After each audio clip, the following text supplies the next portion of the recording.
My unfaithful wife fled to Europe after I exposed her affair and exacted revenge on her and her lover. Janet and I have been married for 12 years, and we've been together since we were teenagers. College didn't appeal to me, so after high school, I took a job at Desmond Engineering as an entry-level draftsman. A year into our marriage, Janet and I were blessed with twin daughters, Bethany and Brittany, making us proud parents. The early years were challenging, but by managing our expenses wisely, we made it through. At the time, I was still working as a draftsman but had advanced a few levels, which provided a modest pay raise, though money was still tight. We saved enough to buy a small house and 2 reliable cars. They weren't brand new, but they were far from falling apart. Janet had always dreamed of being a stay-at-home mum, and since we could afford it, she didn't need to work outside the home. This arrangement worked for us. We were both healthy and fit. Janet had put on a bit of weight since the wedding, but not much. She was petite, a little over 5 feet tall, with dark brown hair styled with bangs that reminded me of Marie Osmond.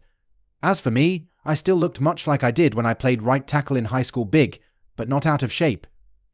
About a year ago, Billy Martin, a former football rival, moved to Reading from Lancaster and began working at Desmond Engineering as a surveyor. Billy and I quickly became good friends. He was also married to his high school sweetheart, Sarah, a redhead. Sarah and Janet hit it off right away and became fast friends. Although Billy and Sarah didn't have kids yet, they were great with ours.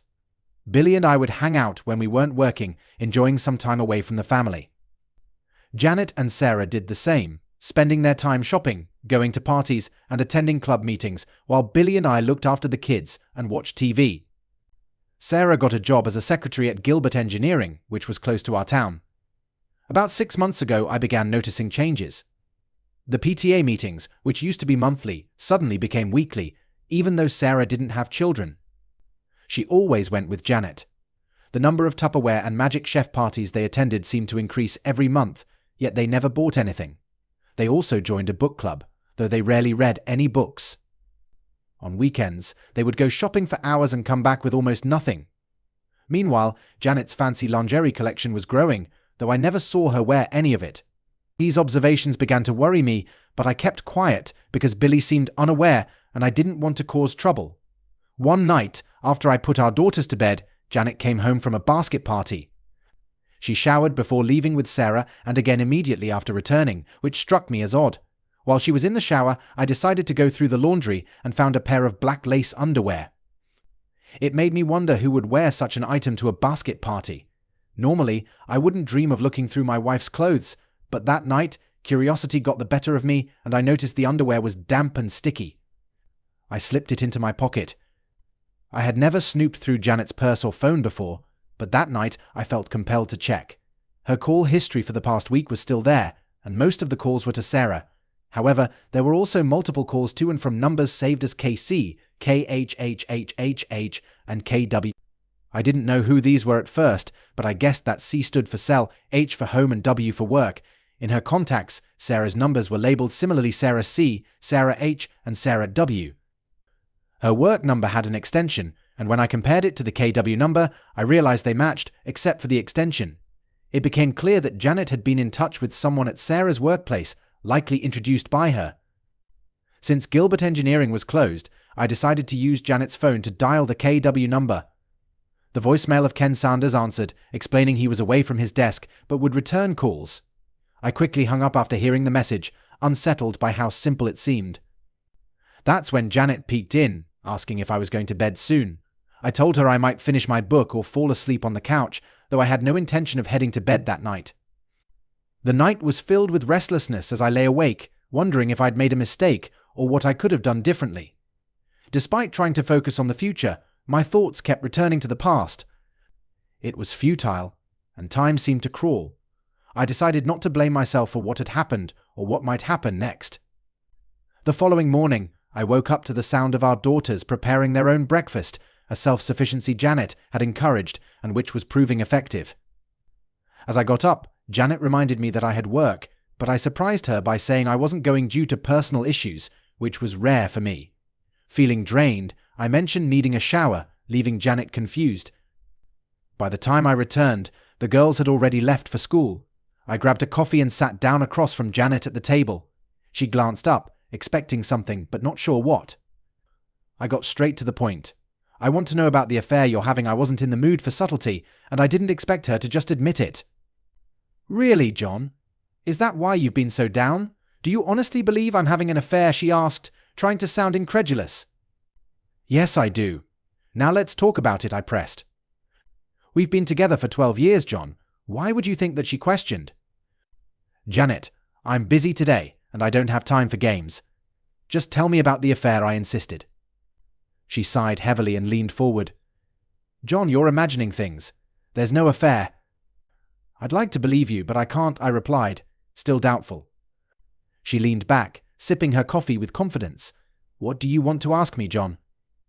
Why do you claim to attend weekly PTA meetings when the secretary says they're only held monthly and you haven't been to any in 6 months? I asked her, noticing her confidence beginning to falter.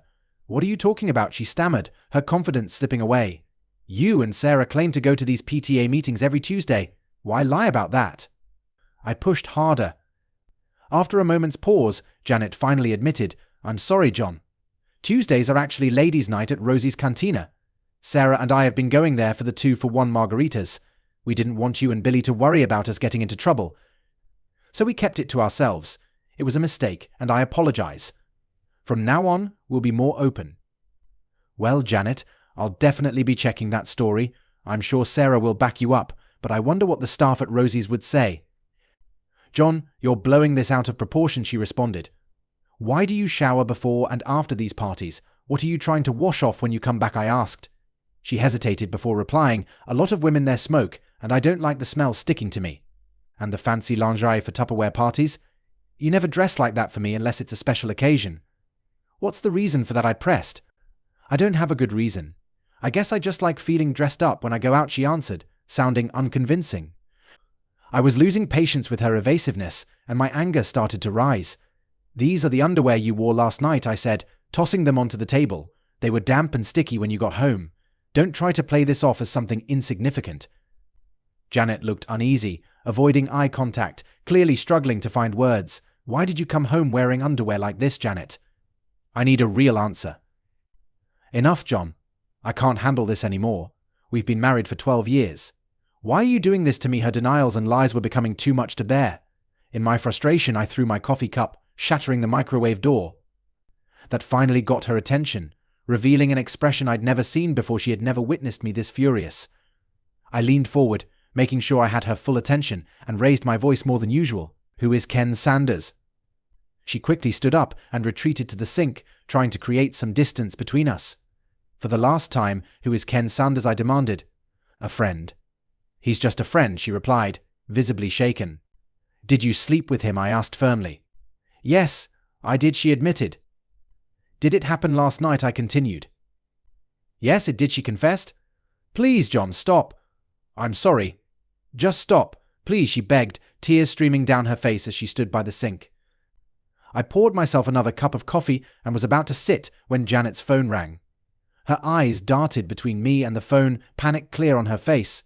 It's Ken. We should answer it, I said, pressing the speaker button. Good morning, sweetheart. I saw you called my work number last night. Did you leave something at my place? Ken's voice echoed through the speaker. Janet looked horrified, frozen in place. After a pause, Ken spoke again. Janet, are you there? What's wrong? She glanced at me, paralyzed, and I prompted her to speak. Ken, my husband knows. He's listening on speaker, she finally managed to say. Ken went silent but didn't hang up. Sensing it was my turn, I addressed him calmly. Ken, you might want to be ready for a visit later. Maybe make some preparations, I hinted before ending the call. I pocketed Janet's phone and looked at her still trembling by the sink, wearing her bathrobe. I need to leave now, I said, walking out of the kitchen. Before I left, I asked one more thing. Who is Sarah involved with? John, please. I don't want to say, she pleaded. Frustrated, I threw another cup across the room, shattering it against the wall. Startled, she quickly blurted, Calvin Bostic. I'll be back later. Make sure you've moved out by then. My mum will take care of the girls until we figure things out. If you can't fit everything in your car, I'll make sure the rest gets to you. Just tell my mum where you're going, and don't try to contact me. Janet was silent as I left the house. Feeling unsure of my next steps, I decided to visit Billy at work, thinking he deserved to know what was happening. From what I could tell, Sarah and Calvin had grown close through work, and Ken was likely a friend of Calvin's who got introduced to Janet. It seemed simple, but it made sense. Billy wasn't at the office, so I gave him a call. "Billy, I've got some bad news," I began. "Is anyone hurt?" he asked, alarmed. "Not yet, but it's a mess. Janet and Sarah have been seeing other guys instead of going to those meetings and parties," I explained. Billy didn't believe me at first. "I don't buy it, John. It sounds ridiculous." I suggested he ask Sarah about Calvin Bostic from her workplace, hinting that she might have introduced Janet to Ken Sanders, another co-worker. "I know both of those guys," Billy said, recognizing the names. I warned him that Janet had likely already told Sarah, and he should expect to hear excuses, just as I had from Janet. Billy hung up, and I went to HR to request some time off. I wasn't in the mood to work, and the transfer of my projects to another draftsman was quick. Just then, Janet's phone rang again, and Sarah's name appeared on the screen. "Janet, what's going on?" "Billy just called me. He's heading to the office, and I think he found something out," Sarah said in a panic. I stayed silent. "Janet, this isn't the time for jokes," she pressed. "Hi Sarah, this is John. I'm using Janet's phone since mine is out of battery." "What's up?" I replied, unable to resist adding tension to the situation. "Oh, John, sorry.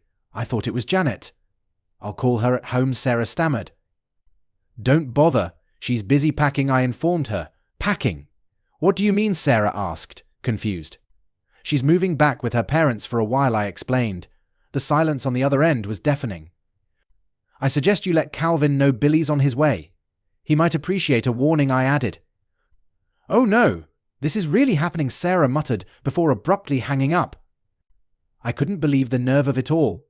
Cancelling our only credit card was easy, and changing the ATM debit card's PIN took just a few minutes, but I wasn't sure what to do about the joint checking account, so I decided to leave it alone for now, as I still needed access for bills. I just hoped Janet hadn't taken any checks with her. My phone rang. It was Billy. He had confronted Calvin in the parking lot at Gilbert Engineering, and things escalated quickly. Calvin ended up getting arrested, and Billy asked me to call his brother in Lancaster to bail him out. After making the call, there wasn't much more I could do for Billy, so I grabbed lunch at Taco Bell. Later, I visited my parents and told them everything.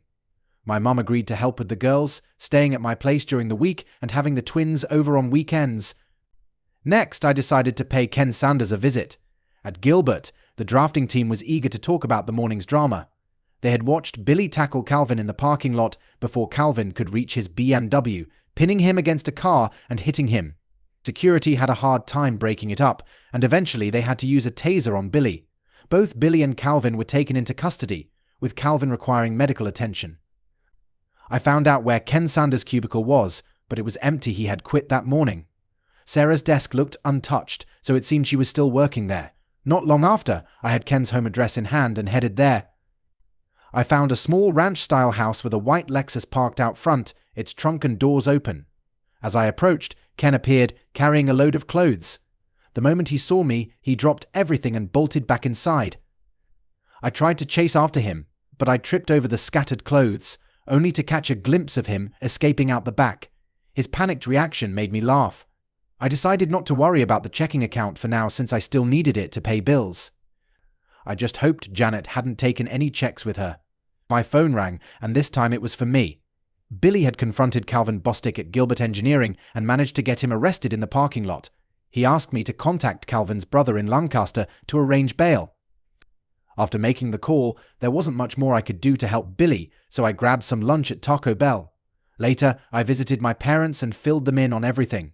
My mum agreed to help with the girls during this difficult time. She would stay at my place during the week, and the twins would spend weekends with them. Next, I decided to check on Ken Sanders. The drafting team at Gilbert Engineering had a good view of the parking lot and witnessed Billy's altercation with Calvin. They told me that Billy had tackled Calvin until security intervened and used a taser. They also mentioned that Ken had unexpectedly quit that morning and Sarah hadn't shown up to work, though she was still employed there. I managed to get Ken's home address and headed over. His house looked rented and ready to be vacated. Although I had hoped to speak with Ken, I didn't plan on chasing him down. Inside, I found his cell phone, passport, and personal documents on a desk, along with a laptop on the dining table. I grabbed the items and left, making sure not to do anything illegal, though I couldn't resist deflating one of his car tires as a harmless prank. I stopped by the jail to see Billy, but he was occupied with legal matters, so I just greeted him and left. When I got home, my mum was already preparing dinner. I took Ken's belongings to my office, but before I could dive into them, my daughters arrived home from school. Before I could explain the situation, Bethany asked about their grandma's presence and where their mum was. I simplified the story, telling them their mum and I were taking a break, and she was staying with her parents for a while. Brittany grinned, while Beth sighed loudly. "I knew it. I was right," Brittany said, clearly pleased with herself. Beth looked annoyed. "What's so funny?" I asked, confused. Brittany was eager to share. "Beth and I made a bet. I guessed that mum was cheating, and Beth said that wasn't possible. Looks like I won." "I never said anything about your mum cheating," I clarified. "Dad, we're not naive. Please don't treat us like we are," Brittany interjected, with Beth agreeing. "How did you even figure that out?" I asked, taken aback. "Dad, you're too trusting. It's kind of obvious," Brittany said, putting her arm around me in a comforting way that felt odd coming from a 12-year-old. "Once, Mum and Sarah said they were going on an adults-only shopping trip and wouldn't let us come. Later, some kids at school said they saw her with another man and even had a picture to prove it." "Why didn't you tell me earlier?" I asked, shocked. They both just shrugged. Then, a few weeks later, Tracy Mercer's parents saw Mum, Sarah, and some men at a restaurant. They told Tracy, Brittany added. I was speechless, just in time for dinner to be served. We didn't talk about the situation during the meal, and thankfully the twins didn't bring it up again that night, giving me some relief from the topic. After dinner, I began going through Ken's laptop. His phone received a text that read, "DK is free. Sorry for the mess. Love, Janet." The message was clear to me. It came from Sarah's phone, suggesting that Sarah and Janet were together. I replied with, "TJ thanks, John," to let her know I had Ken's phone. I spent a few hours digging through Ken's computer. Although I didn't find any emails between him and Janet, I did come across some interesting correspondence between him and old friends from Lancaster. What I found was shocking. Despite being with Janet for almost her entire life, it seemed she had grown closer to Ken in just 1 year than she ever had to me in nearly 2 decades. At one point, while changing the printer cartridge, I realized I was crying, something that rarely happens to me. Janet's betrayal had cut me deeper than I expected. I printed out several emails and photos, though I was limited by how much special paper I had. The pictures were all fairly innocent, nothing inappropriate, but they still stung. Just as I finished printing, Beth peeked in and asked if she could call her mum. I couldn't deny her request. While my mum was with Beth and Brittany as they talked to Janet, she overheard the entire conversation. Although she didn't intentionally eavesdrop, the twins weren't being discreet. My mum later told me that the girls were blunt with Janet, holding her accountable for what had happened. Their conversation was brief, lasting less than 5 minutes. The emails revealed even more details. Ken had landed a position as an engineer on a renewable energy project in Spain, set to start in 6 weeks. Apparently he hadn't informed his current job at Gilbert about his plans, though Sarah might have known. No one else at the company seemed aware of his departure. He had everything lined up for his move, except now I had his passport. Getting a new one would be his only option, and he'd need to act quickly to meet his start date. It seemed unlikely that Ken would report his passport stolen given the circumstances, especially since he hadn't booked his flight yet. One email to a friend provided a lot of insight. Janet was planning to divorce me and move to Spain with Ken.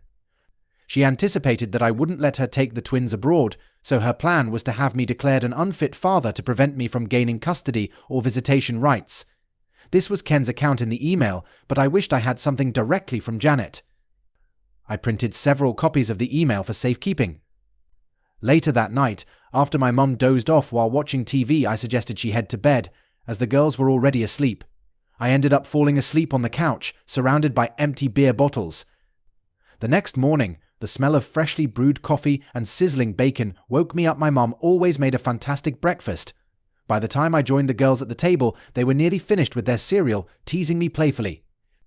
Before they left for school, I gently explained that their mother might try to paint me as an unfit parent in an attempt to keep them away from me.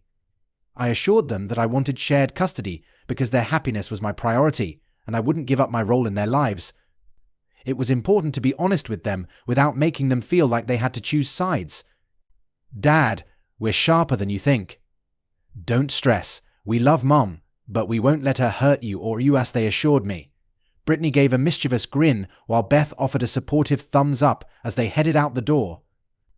After refilling my coffee, my mum joined me, offering words of comfort and support. After getting dressed, a little more presentably than usual, I found myself feeling odd, carrying 3 phones and reminding myself to buy a charger for Ken's. At the family services office, I felt uncomfortable when the caseworker who called me back turned out to be someone I knew from high school, Jay Mitchell. She had once been a goth girl, known for her distinctive look, but now appeared quite ordinary. I remembered her pink streaked hair, black lipstick, and heavy makeup from our school days when goths were often misunderstood and kept to themselves. Seeing her nameplate, Jay Mitchell, made me think she hadn't married. "John, how can I help you?" Jay's questions snapped me back to the present, and I stuttered for a moment. "You look great, Jay," I managed to say, feeling awkward. Compared to my goth days, she laughed, easing the tension. "Sort of, but I didn't mean it in a bad way," I clarified. Jay smiled and explained that by the time she reached college, she realized she didn't need to hide behind the goth persona and had been living as her true self for almost a decade. I apologized for sounding condescending, admitting I sometimes say the wrong thing, but Jay brushed it off, eager to know why I had come in. I asked if there were any files on me or Janet. Jay quickly checked and confirmed there weren't any records for either of us, joking that it seemed like we were feeding our kids and not harming them. After confirming we had 12-year-old twin daughters, Bethany and Brittany, I explained my situation. My wife planned to leave me and take our daughters with her. Jay wasn't surprised, noting that such cases were common in her line of work. "Does she need a valid reason to accuse me of something like that?" I asked, realizing that usually a mother would need to present evidence to support such a claim. Jay confirmed there was nothing in their records, at least for the moment. "How can I be sure I'm not being set up? Maybe she hasn't filed anything yet but is gathering evidence, like medical records or police reports," I speculated, worried that a lack of records didn't prove my innocence. "It sounds like I'm trapped no matter what," I concluded. Jay reassured me that this wasn't necessarily the case and asked why I thought Janet would take such drastic action. Reluctantly, I showed her a printed email from Ken that I had taken from his computer, admitting it couldn't be used legally, but still demonstrating some of their plans. I mentioned the word conspiracy without fully understanding its legal implications, expressing my confusion and fear about protecting myself and my daughters without the resources to hire a lawyer. Jay leaned back, thinking for a moment, then asked if I could come back the next morning, as she wanted to keep the email. I agreed and left, feeling a surprising connection with Jay beyond our high school days. Faced with a potential divorce and uncertain finances, I randomly picked a lawyer from the phone book and paid upfront in cash for full service. I didn't want to leave anything to chance. I instructed my lawyer to handle the divorce as quickly and cleanly as possible, agreeing to give Janet the house since its value had dropped below what we owed. My primary demand was at least joint custody of the girls, though I hoped for full custody. I agreed to pay child support but refused to provide alimony. On my way to lunch, Billy called and said he needed a place to stay, so I immediately offered my support. We met up at Taco Bell, and Billy greeted me with a strange grin. Curious, I asked what was going on. He shared that a hospital staff member had told him about a scene involving Calvin. Apparently Sarah had visited Calvin in the hospital, only for Calvin's unsuspecting wife and children to show up, leading to an altercation that resulted in Sarah being escorted out by security. Billy also mentioned that Sarah had quit her job and was likely at home, though he didn't know where Calvin's family had gone. Frankly, Billy didn't care about the details anymore. Billy decided to take a week off work to sort through everything. Since my mum was staying with me, we figured out how to manage his sleeping arrangements. He planned to gather his belongings from his place while avoiding Sarah. My next stop was supposed to be the insurance agent, but another call interrupted me. It was Cameron Wilcox, asking me to come over to help resolve things, as Janet was upset, and her mother wasn't helping. "Who else will be there?" I asked. Cameron replied that it would be the two of us, Janet and her sister Carla. Unsure of what to expect, I agreed to arrive in 20 minutes. When I got there, the mood was tense. I had brought along my folder of evidence and declined the coffee they offered. "So who's going to start this?" I asked, breaking the silence. Cameron explained that Janet believed I had overreacted and accused me of pushing her to confess things that weren't true just to pacify me. She insisted she had done nothing wrong and claimed I had no grounds to kick her out. It was clear that Janet had given her family a very sanitized version of events.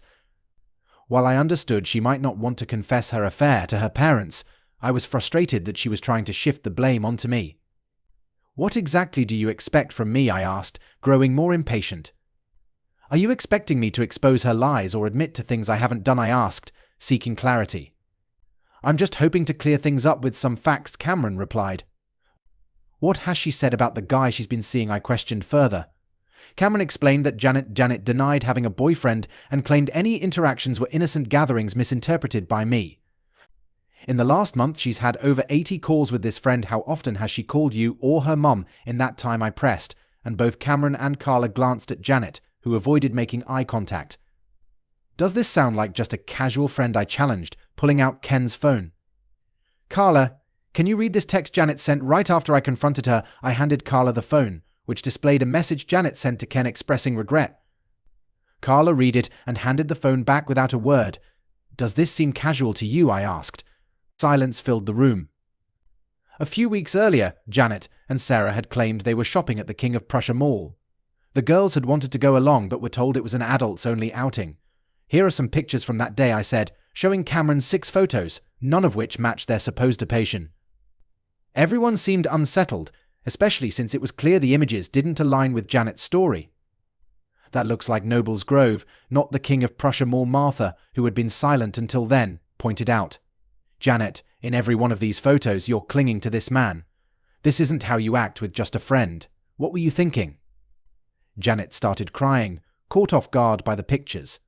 I showed a few more photos, one at Olive Garden and another at Red Lobster. They were appropriate but clearly intimate. Cameron, visibly disappointed, apologized for involving me in the situation. As I was leaving, Janet exited the room in tears. We hadn't even addressed the issue of her underwear, but it seemed unnecessary at that point. Cameron apologized again at the door, expressing regret but assuring me the situation wouldn't be ignored. When I returned home, I saw that Mum and Billy had set up a temporary sleeping arrangement for him in my small computer room. Billy had brought over a pile of clothes from his house, noting that Sarah wasn't home when he stopped by. The most notable thing waiting for me at home was a letter for Janet from the passport office. Though I knew I shouldn't, curiosity got the better of me, and I opened it to find a family passport for Janet and our daughters, but not for me. I remembered the girls mentioning a photo session, but hadn't realized it was for this.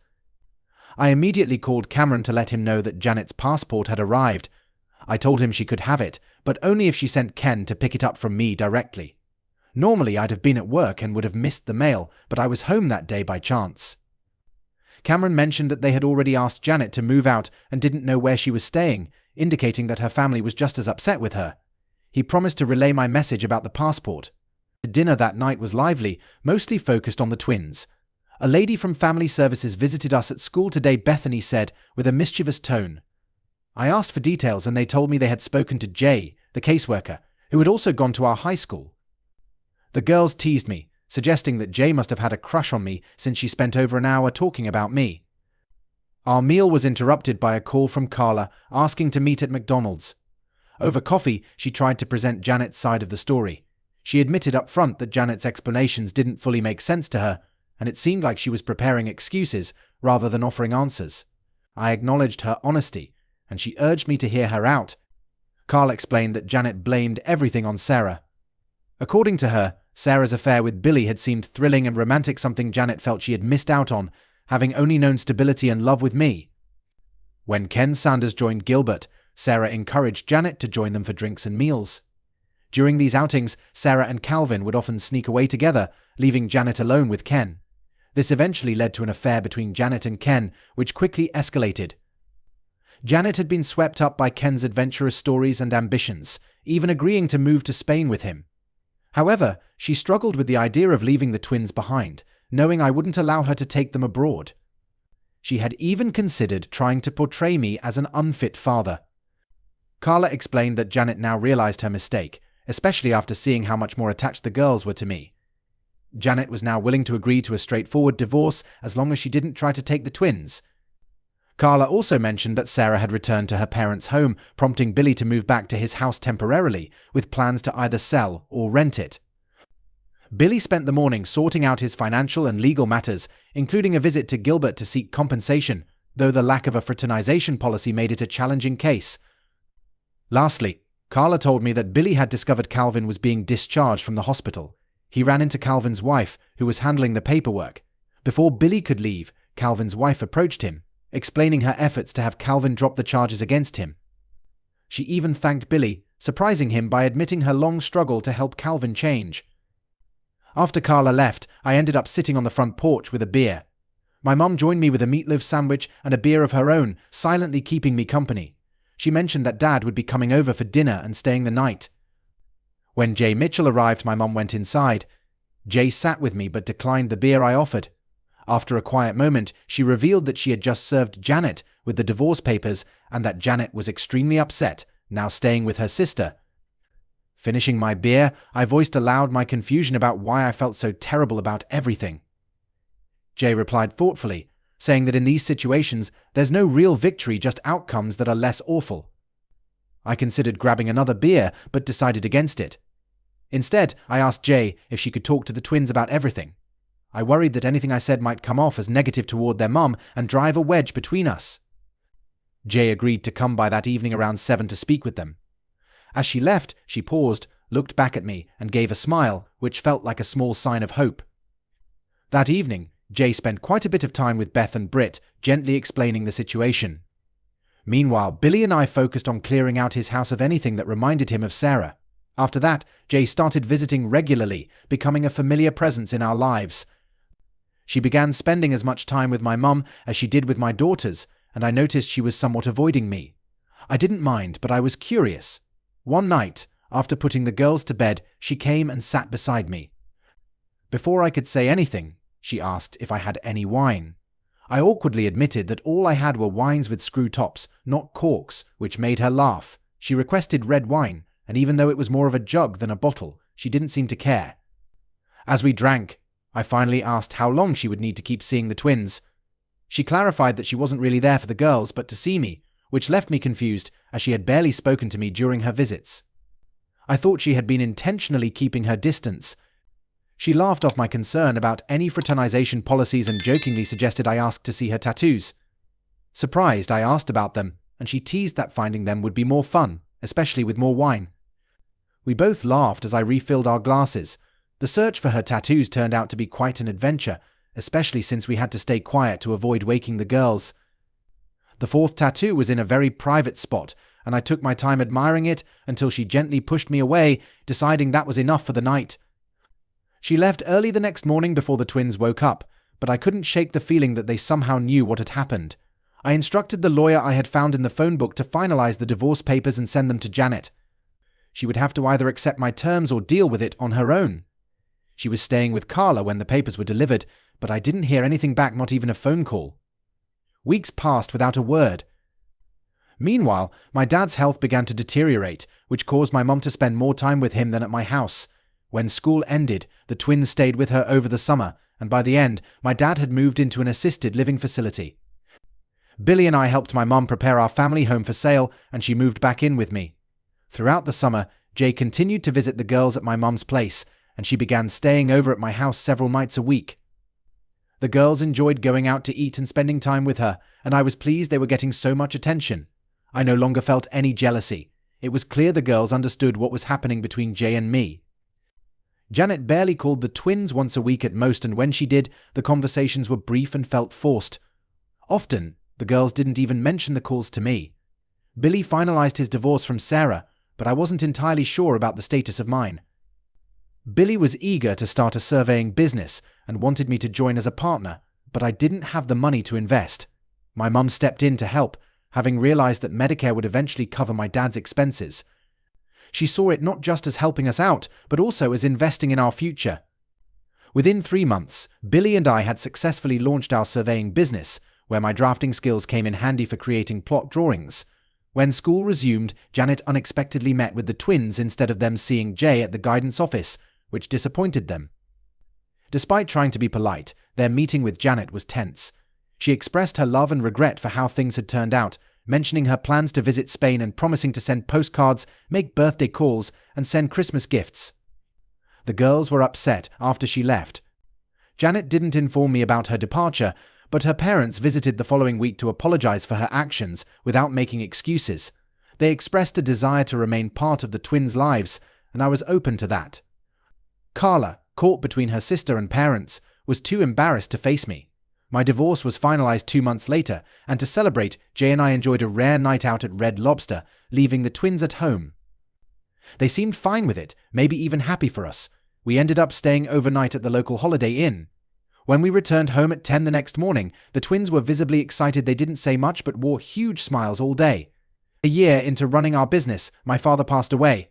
My mum considered moving to Florida to be with her sister, but she hesitated because of the twins. The girls encouraged her to go, suggesting that Jay could fill in for her, even though Jay wasn't as skilled in the kitchen. They also mentioned they were ready for separate bedrooms, clearly planning for the future. The girls received birthday cards from Janet, but no phone call, and they also got numerous postcards featuring Spanish windmills, though I couldn't figure out their significance. For Christmas, they received beautiful embroidered dresses that were too small because of a recent growth spurt, but the girls didn't seem to mind. Gilbert Engineering became our largest client, and Billy found some peace in knowing that Calvin had switched careers to teach electronics at a local vocational school, a step down from his previous job. Calvin was now single, while Sarah had remarried and moved to California. Ken Sanders didn't stay at his new job in Spain for long and was back in the US, though his whereabouts were unclear. Billy even reached out to his high school alumni network to try and track him down. My best friend thought I had been too lenient with Ken, but interestingly, the twins continued to receive postcards featuring windmills, though the messages were always vague and never provided real updates. Cameron mentioned that Janet had called a few times. She was working at a travel agency in Barcelona, but hadn't mentioned Ken or explained what had happened between them. Within a year, Jay and I eloped to Maryland for a low-key wedding. Not long after, we found out we were expecting a child, which thrilled Beth and Brittany. They joked about having a little goth sister, sharing a private laugh with Jay, but keeping the joke from me.